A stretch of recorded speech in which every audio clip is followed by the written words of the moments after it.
When planing end grain, it's important for a rectangular workpiece to go in different directions. So I'll show you what happens when you don't and what happens when you do. I'm going to demonstrate the planing of end grain with a low angle block plane, which is a bevel up plane. Another plane in which you might see this is a low angle jack plane that I have here. This is a very long plane, and this is in contrast to a typical bench plane, which is a bevel down plane, and the plane blade will be housed at about 45 or 50 degrees. You'll typically get more tear out with a bevel down plane than one of these low angle block planes, and that's why I chose this for demonstration.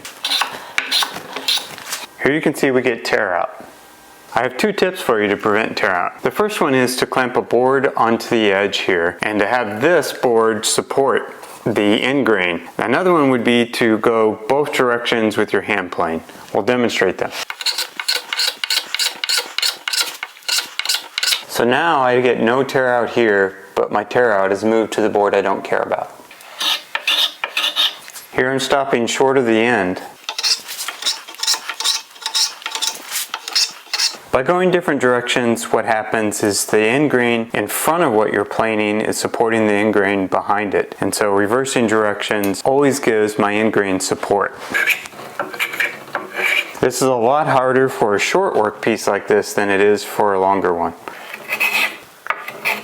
If you have a really long board you want to chamfer, it might be difficult to do that freehand with your block plane. So, for that purpose, I made a separate video on building a chamfer guide that rides along the edge of the board and houses your block plane. Tear out can often happen when you're planing end grain if you do not go both directions or you do not support the end grain on the end. If you can create a small radius in the corner, this oftentimes prevents tear out from occurring.